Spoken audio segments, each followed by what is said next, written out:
Hello friends, CKD stock market news channel के अंदर आप सभी का स्वागत करता हूं। सबसे पहले चैनल पर विजिट कर रहे हैं तो मेरे मित्र चैनल को सब्सक्राइब कीजिएगा।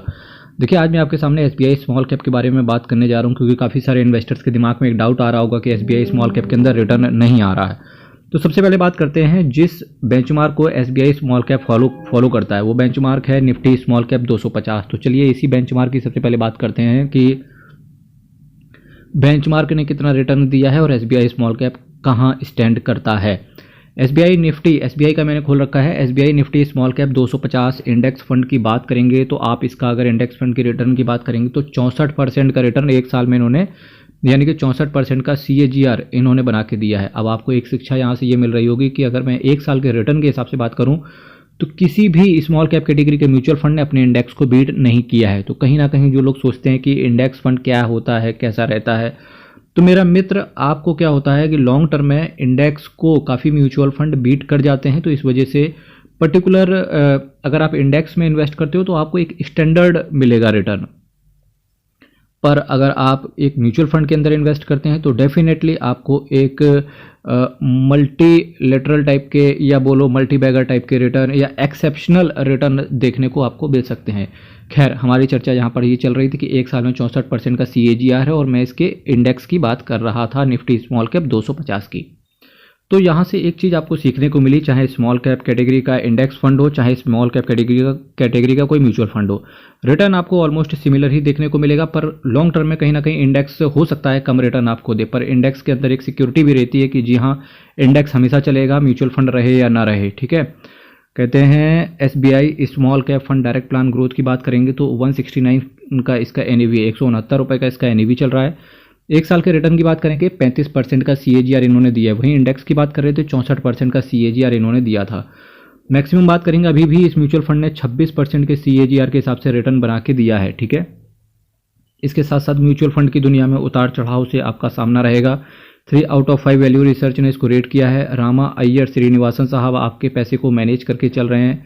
इसके साथ साथ देखिए तीन महीने में केवल 11% का ही रिटर्न इन्होंने बना के दिया है। अब तो देखिए काफ़ी सारे लोग होते हैं कि भाई मैंने पैसा डाला था, 20-25% का रिटर्न 1-2 महीने में ही आ गया। हर वक्त ऐसा आपको देखने को नहीं मिलेगा। सिंपल सी बात है मेरे भाई, अगर आपको किसी भी म्यूचुअल फंड से एक्सेप्शनल रिटर्न देखने को ऑलरेडी मिल गए हैं तो आपको क्या होता है, एक स्टैंडर्ड होता है। हर कैटेगरी का एक स्टैंडर्ड है। जैसे स्मॉल कैप कैटेगरी का एक स्टैंडर्ड है, वो लॉन्ग टर्म में आपको 20% के आसपास का CAGR देगा। मिड कैप कैटेगरी का एक स्टैंडर्ड है कि वो आपको 16 से 20% के आसपास का CAGR देगा। इंडेक्स का एक स्टैंडर्ड है, वो भी लार्ज कैप का, कि वो आपको रिटर्न 10 से 12% का बना के देगा।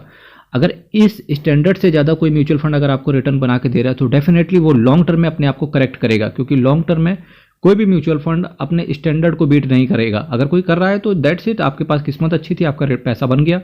लेकिन अगर कोई नहीं बना पा रहा है तो उस केस में हमें क्या करना चाहिए? क्या हमको एग्जिट करके जहां रिटर्न अच्छा मिल रहा है वो काम करना चाहिए या रुकना चाहिए? मेरा यही मानना है कि रुकना चाहिए ऐसे म्यूचुअल फंड में। वो सिंपल सी बात यह है कि हर म्यूचुअल फंड अपने एक स्टैंडर्ड को ही फॉलो करेगा। अब जैसे इसका 26% का CAGR इन्होंने मैक्सिमम बनाया था, पर होगा क्या, ये लॉन्ग टर्म में आपको कहीं ना कहीं 6% को भी ये ठीक कर लेगा।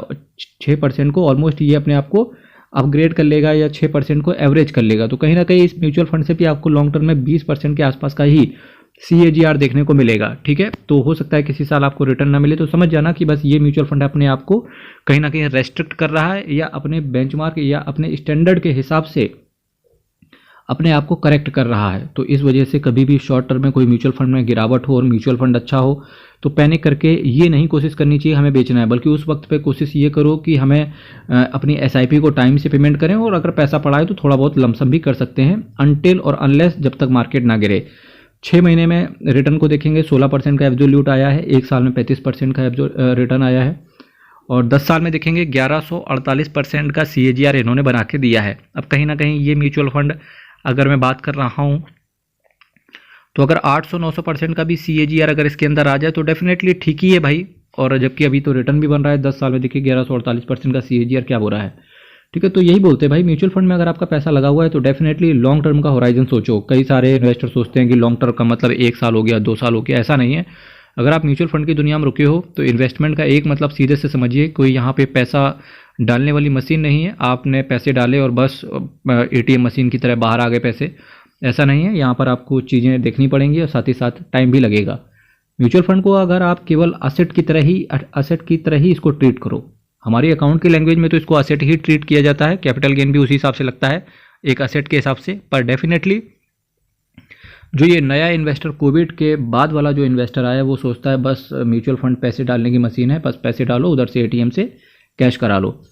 ऐसा नहीं है, चीज़ें आपको समझनी पड़ेंगी। जिस तरीके से आप एक प्रॉपर्टी खरीदते हो, एक बार खरीद लिया फिर बस उसको भूल गए, बेचने से पहले इंसान 100 बार सोचता है प्रॉपर्टी को, और इवन इतनी इजीली बिकती भी नहीं है, मतलब लिक्विडिटी कम रहती है प्रॉपर्टी के अंदर। कुछ उसी तरीके से आप म्यूचुअल फंड के अंदर भी हो, चाहे शेयर्स के अंदर हो, अल्टीमेटली जो ये असेट क्लास है, इक्विटी असेट क्लास है, वहाँ पर भी अगर कुछ इसी तरीके से अगर आप इन्वेस्ट करेंगे तो डेफिनेटली आपको लॉन्ग टर्म में अच्छा रिटर्न मिलेगा।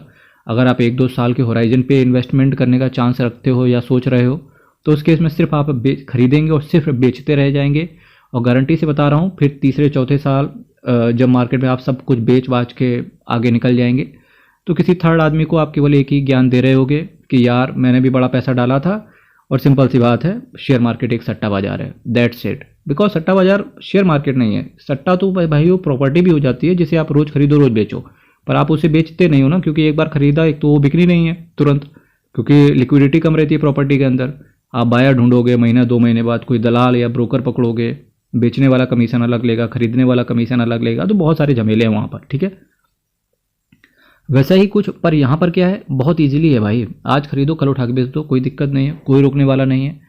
तो ये चीज़ें आपको नहीं करनी। एक अच्छे इन्वेस्टर की निशानी यही है मेरे भाई, कि आप प्रॉपर्टी की तरह ही इसको भी ट्रीट करो। एक बार खरीदा है तो एटलीस्ट हम उसको होल्ड करके चलेंगे अनटिल और अनलेस जब तक पैसे की बहुत ज़्यादा नीड ना आ जाए। अगर आपको ज़रूरत लगता है ऐसा कि 1-2 साल में हमें पैसे की ज़रूरत आन पड़ेगी, तो सिंपल सी बात है, मैं खुले शब्दों में यहाँ कहना चाहूँगा कि पोस्ट ऑफिस की स्कीम्स में भी रिटर्न आपको अच्छा मिलता है, फिक्स डिपॉजिट में भी आजकल अच्छा रिटर्न मिल रहा है। अगर आपको प्राइवेट कंपनीज पर विश्वास नहीं है, प्राइवेट बैंक्स पर विश्वास नहीं है, तो आप पीएसयू बैंक्स को सेलेक्ट कर सकते हो, पर एटलीस्ट फिक्स्ड इनकम वाली स्कीम में पैसे डालो, यहाँ से थोड़ा सा दूर रहो, क्योंकि ये स्ट्रेटेजी आपको लॉन्ग टर्म में बनानी पड़ेगी, और लॉन्ग टर्म में इसी से आपको एक अच्छा रिटर्न देखने को मिलेगा। एसबीआई स्मॉल कैप की बात करेंगे, होप सो कि आप मेरा मोटिव और मतलब समझ पा रहे होंगे। मेरा मोटिव सिर्फ इतना है कि लॉन्ग टर्म के लिए रुको, किसी भी म्यूचुअल फंड से अगर आपको रिटर्न शॉर्ट टर्म में कम मिल रहा है तो एटलीस्ट उसको टाइम दो।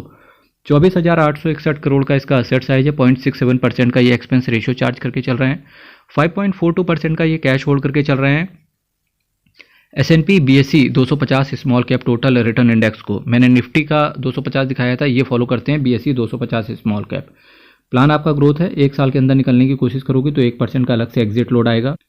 अगर आप SBI स्मॉल कैप को देख रहे हैं तो एक बार इन म्यूचुअल फंड्स का भी रिव्यू आप चेक कर लेना, like quant small cap fund direct plan growth, Nippon India small cap fund direct plan growth, HSBC small cap fund direct plan growth. कोशिश करें कि आप डायरेक्ट प्लान के साथ रहें, और कोशिश ये भी करें साथ ही साथ कि आप ग्रोथ प्लान को सेलेक्ट करें, और IDCW वाले जो प्लान होते हैं कोशिश करें कि उनको अवॉइड करें, क्योंकि वहाँ पर आपको डिविडेंड मिलता है म्यूचुअल फंड के अंदर। तो कोशिश करें जो डिविडेंड मिल रहा है उन पे लालच में आके डिविडेंड वाले म्यूचुअल फंड्स ना खरीदें, ये ग्रोथ प्लान को सेलेक्ट करें, क्योंकि यहाँ पर भी आपको डिविडेंड मिलता है, पर वो आपके पैसे में ही एक्यूमुलेट कर दिया जाता है।